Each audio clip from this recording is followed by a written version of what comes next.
I found a dying billionaire and his twin babies behind a dumpster on the worst night of my life. He was covered in blood, barely breathing, and he begged me not to call for help. I had 10 seconds to make a choice that would either save 3 lives or destroy mine forever. What I did next changed everything. This is my story, and I need you to hear it all the way through, because by the end, you'll understand why some of the bravest choices we make are the ones that look completely insane to everyone else. Let me take you back to that rainy September night in Chicago. Welcome to Voice of Granny. While you are here, please hit the subscribe button and comment your view on the story and where you're watching from. Sometimes life changes in a single moment. One decision, one choice, and suddenly everything you thought you knew just shifts. That's what happened to me on a cold September night in Chicago. My name is Sophie Bennett, and this is the story of how I found hope in the most unexpected place. I'd been working at Millie's Diner for almost 3 years. It wasn't glamorous, just a small place on the South Side where locals came for coffee and comfort food. The pay was barely enough to cover rent, but after everything I'd been through, it was all I could handle. You see, for years ago, I lost both my parents in a terrible accident. One minute they were there, and the next they were gone. I'd been in nursing school at the time, halfway through my degree, dreaming of helping people just like my mother had. She was a pediatric nurse, and I wanted to follow in her footsteps. But after they died, I couldn't do it anymore. Every patient reminded me of them. Every emergency room brought back that awful night. So I dropped out, took on crushing student debt, and became a waitress. People say time heals all wounds, but sometimes it just teaches you how to survive with the pain. That September evening, the rain had been falling for hours. The kind of rain that soaks through everything and chills you to your bones. I was finishing my double shift, exhausted and ready to go home. My boss, Millie, a sweet 70-year-old woman who'd become like family, told me to head out early. "You've been on your feet since noon, honey," she said, wiping down the counter with that same old cloth she'd used for years. "I'll close up. You get home safe." I grabbed my worn jacket and the trash bags by the back door. The dumpsters were just 20 feet away in the alley. I'd made that walk 1,000 times. What was one more? The moment I stepped outside, the rain hit me hard. Cold, relentless, washing over the city like it was trying to cleanse something dark away. I hurried toward the dumpsters, wanting to get this done and get to my car. That's when I heard it. Crying. Not just any crying, the desperate, heartbroken sound of babies. My heart stopped. I dropped the trash bag, and it spilled across the wet pavement, forgotten. The sound came from behind the larger dumpster, deeper in the shadows where the alley dead-ended. I should have been scared. Chicago alleys at night aren't safe. But something pulled me forward. "Hello," I called out, my voice shaking. "Is someone there?" The crying got louder. 2 different voices. 2 babies. I rounded the dumpster, and what I saw made my blood run cold.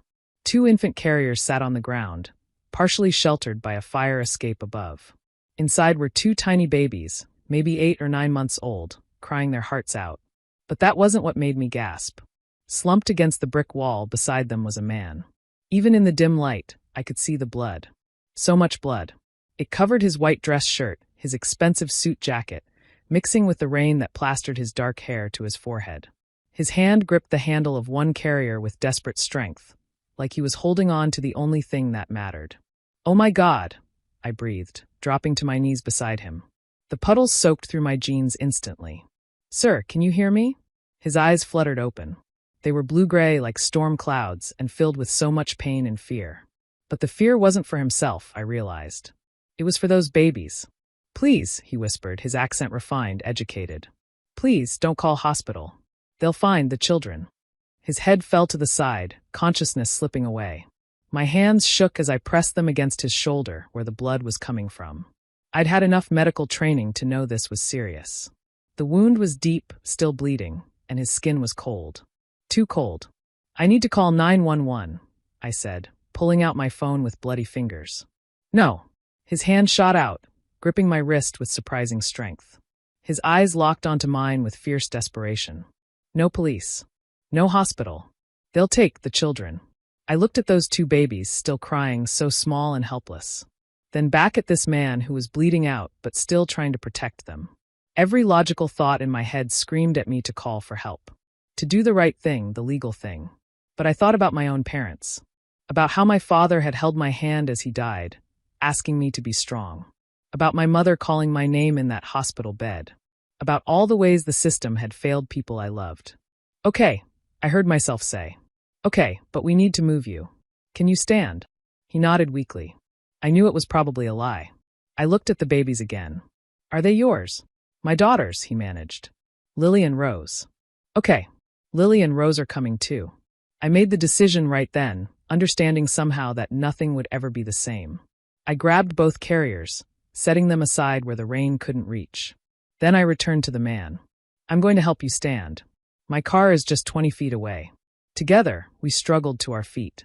He was tall, easily over 6 feet, and I nearly buckled under his weight. But adrenaline pushed me forward. Step by agonizing step, we made it to my beat-up Honda at the mouth of the alley.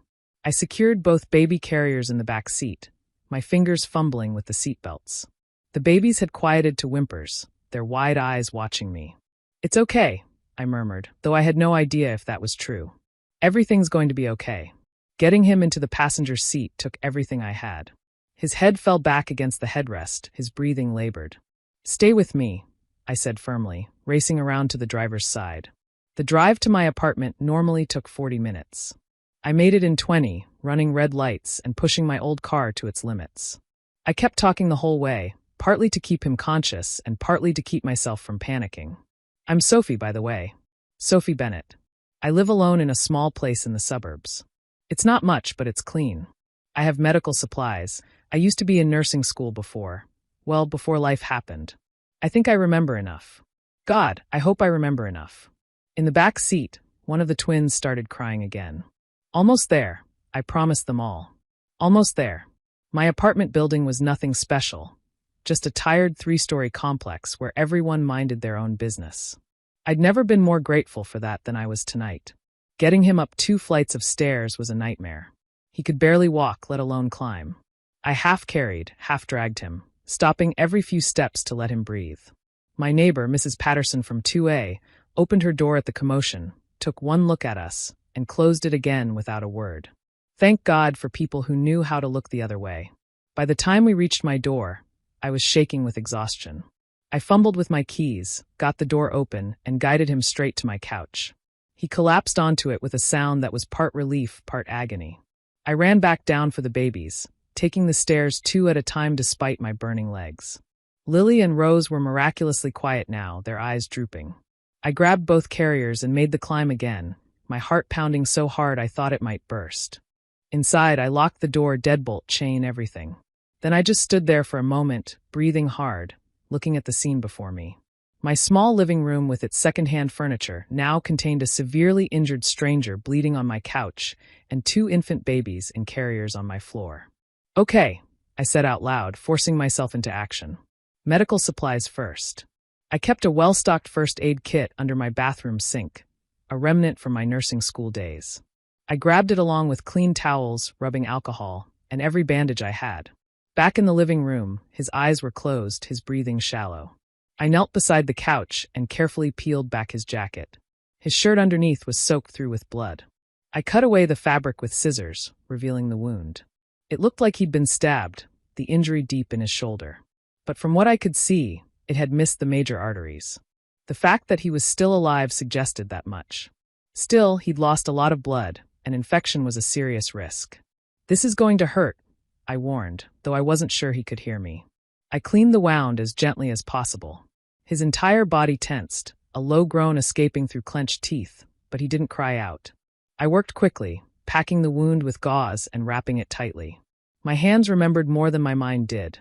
The motions came back naturally. By the time I finished, I felt steadier. But his fever concerned me. His skin burned to the touch. I fetched a cool cloth and placed it on his forehead, then covered him with a blanket. Only then did I turn my attention to the babies. Lily and Rose were both awake now, watching me with solemn eyes that seemed too knowing for infants. They needed changing, feeding, comfort, and I had no supplies. Then I noticed a diaper bag tucked under Rose's carrier. Inside, diapers, wipes, bottles, formula, everything. Whoever this man was, he'd been prepared. I'd never changed a diaper in my life, but I figured it out through trial and error, talking softly to them as I worked. "I'm sorry if I'm doing this wrong. You're probably used to someone who knows what they're doing." Rose grabbed my finger with her tiny fist, and something in my chest cracked open. I warmed bottles and fed them one at a time. They ate hungrily, their little hands reaching for the bottles. When they were done, I burped them and created a makeshift bed on the floor using cushions and pillows. It was past 2 in the morning when I finally let myself sink to the floor, my back against the wall. I looked at the man on my couch, then at the babies, then at my own blood-stained hands. "What have I done?" I whispered. Around 4 a.m., his fever spiked. I woke to the sound of him murmuring, thrashing weakly. I pressed the cool cloth to his forehead again. "You need to fight this," I said softly. "Those babies need you." His hand found mine in his delirium, gripping tight.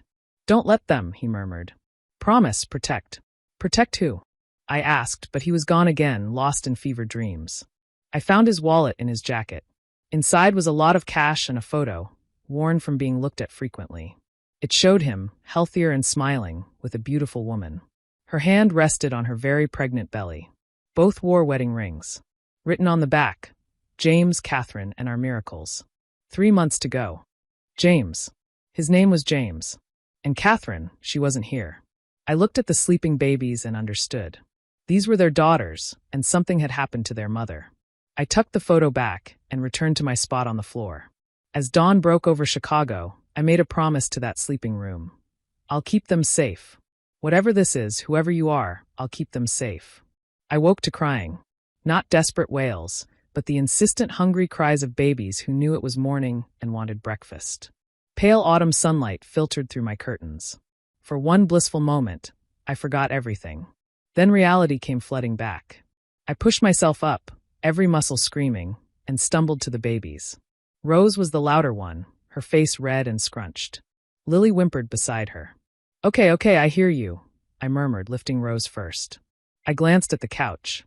James lay exactly as I'd left him, but his breathing seemed steadier. The fever had broken. His face had more color. I managed to warm bottles while holding Rose, then settled on the floor to feed them. I was halfway through feeding Lily when James stirred. His eyes opened, unfocused and confused. Then his gaze landed on me, and I saw the moment full consciousness returned. His body tensed. "It's in the closet," I said quietly. "Your jacket." I checked to make sure it was safe, then put it away. His jaw tightened. He tried to sit up and immediately went white with pain. "Don't," I said firmly. "You lost a lot of blood. You'll tear your stitches." "Stitches?" His voice was hoarse. I couldn't leave the wound open. I did the best I could. He studied me for a long moment, then looked at the baby in my arms. Something in his expression cracked. "Rose," he breathed. "She's fine. They're both fine. They slept through most of the night once they were fed." I watched his eyes move between his daughters, checking that they were truly unharmed. "Do you want to hold her?" I asked. "When she's done eating?" He nodded, not trusting himself to speak. When Rose finished her bottle, I carefully helped James adjust so he could cradle her against his good shoulder. The transformation was immediate. Rose settled against her father's chest. James's eyes closed, and I saw his lips move in what looked like a prayer. "How long?" he asked after a moment. "About 12 hours since I found you." I stood, needing to move. "Your wallet," said James. "Yes. James Westbrook. I'm Sophie. Sophie Bennett." "I know. I remember everything." His gaze followed me. "You work at the diner?" "Yeah. Have for 3 years. I started making coffee. I'm guessing you weren't there for the pie last night." "I was running. They found me 6 blocks away. I made it to the alley before." He didn't finish. I turned to face him. "Who found you?" "People I'd rather not discuss. I think I deserve more than that, Mr. Westbrook. I could be arrested for what I did. Failing to report an injury like yours, that's a crime." "Then why didn't you call them?" "You asked me not to. And the babies. I couldn't risk them being taken into the system." Understanding flickered across his face. "I'm sorry about your parents." "Don't."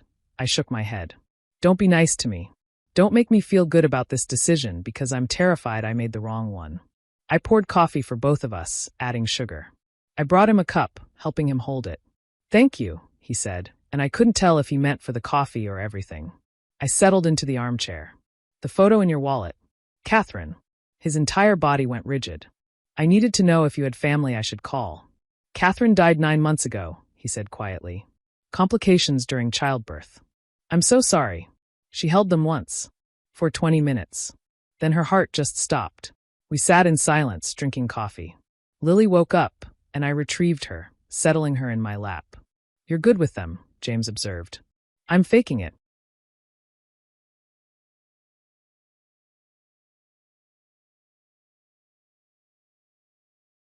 "No, you're not." He paused. "The last 9 months have been chaos. Catherine's family blamed me. They tried to take the twins. Then there were business complications that turned dangerous." "What kind of business requires you to run through Chicago at night with your children, afraid of hospitals?" His expression shuddered. "The kind that's better not discussed." "No." My voice hardened. "You don't get to do that. I saved your life. I'm caring for your children. You owe me the truth." We stared at each other. Rose stirred between us, and James automatically adjusted to soothe her. "I'm a billionaire," he finally said. "Technology sector. My company developed security software that's used by governments worldwide. Some people wanted me to sign over certain patents, give them access to encryption codes that would compromise national security. I refused. So they sent assassins." The words hung in the air. "They attacked me in my home office last night. I managed to fight them off, but not before." He gestured to his shoulder. "I grabbed the girls and ran. I knew I couldn't go to a hospital. They'd have people watching. Couldn't call my security team because someone on the inside betrayed me. So I just ran. Until you collapsed in that alley. Until you found us. I processed this. A billionaire. Assassins. Corporate espionage on a massive scale. Are we safe here?" James hesitated. "I don't know. A day, maybe 2. They'll be looking, but they won't expect me to stay in the city." "What's your plan?" "Heal enough to move. Contact people I trust. Make arrangements. And if you can't heal in time, then I deal with it." "That's not a plan. That's suicide." His eyes flashed. "What do you want from me?" "I've thanked you. I can pay you. Just tell me what you want." I stood, pacing to the window with Lily. "I don't want your money. I want to know that helping you wasn't a mistake. I want to know these babies are going to be okay." "I don't know," James said honestly. "Ask me again when this is over." 2 weeks passed in careful routine. I called in sick to work that first week, then reduced my hours, claiming family issues. Millie didn't push. She just told me to take care of myself. James healed steadily. His shoulder improved day by day, and soon he could move around the apartment. We fell into an unexpected rhythm, caring for the twins together, cooking simple meals, existing in this strange bubble of domesticity. I learned their patterns. Rose was fussier but easier to soothe. She just needed to be held. Lily was quieter but more stubborn. When she decided she didn't like something, she made it known. And I learned about James. He built his company from nothing, driven by a passion for protecting people's digital privacy. Catherine had been a human rights lawyer. They'd met at a charity event and fallen in love over their shared belief that technology should serve humanity, not exploit it. "She made me better," James said one evening as we gave the twins their bottles. "I was so focused on business, on success. She reminded me what actually mattered. She sounds amazing. She was everything." His voice cracked.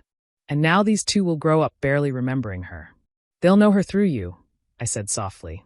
"Through the stories you tell, the values you teach them. Love doesn't die just because someone's gone."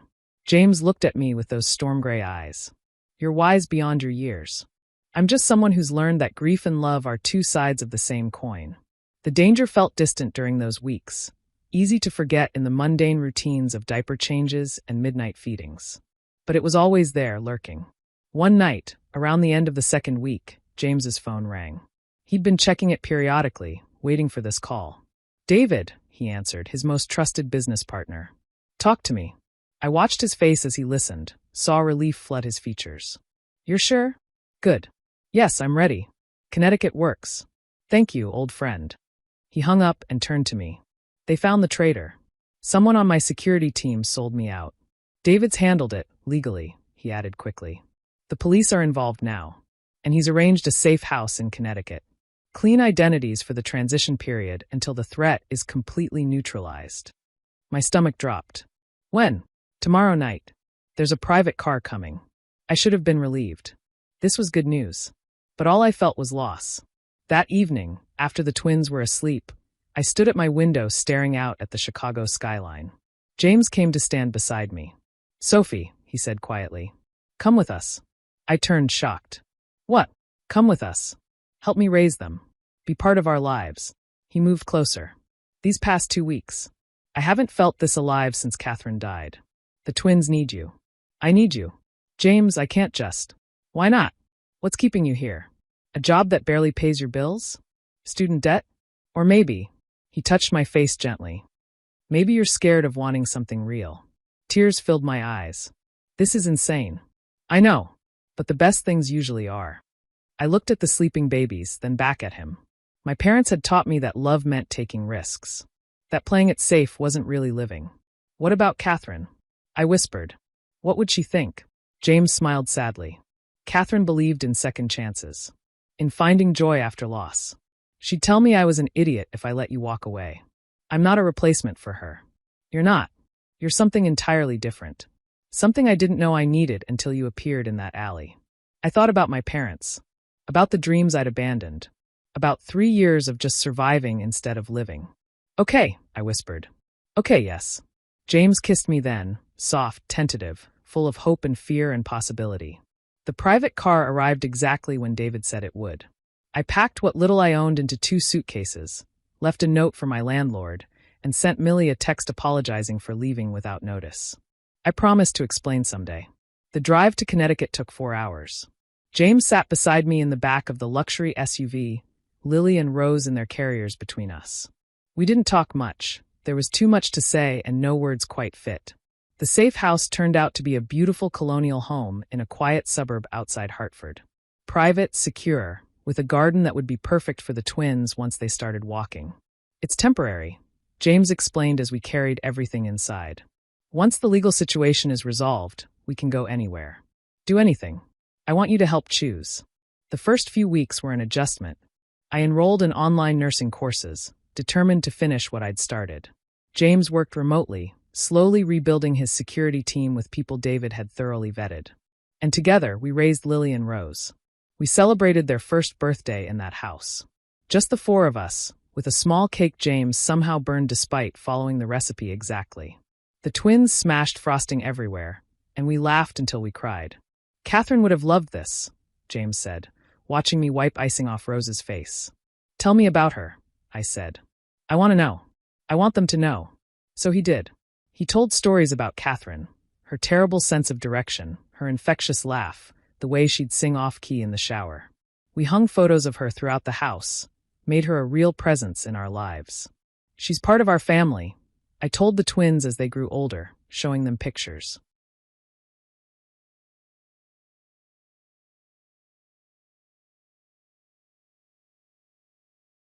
Your mama loved you so much. And now you have me too. That's not replacing her. That's just more love. 6 months after we moved to Connecticut, James proposed.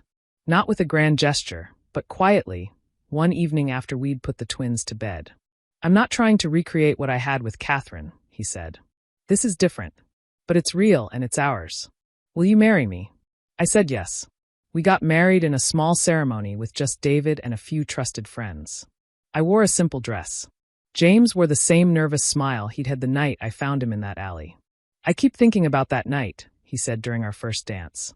How you could have walked away, called the police, done the safe, sensible thing. And miss all this?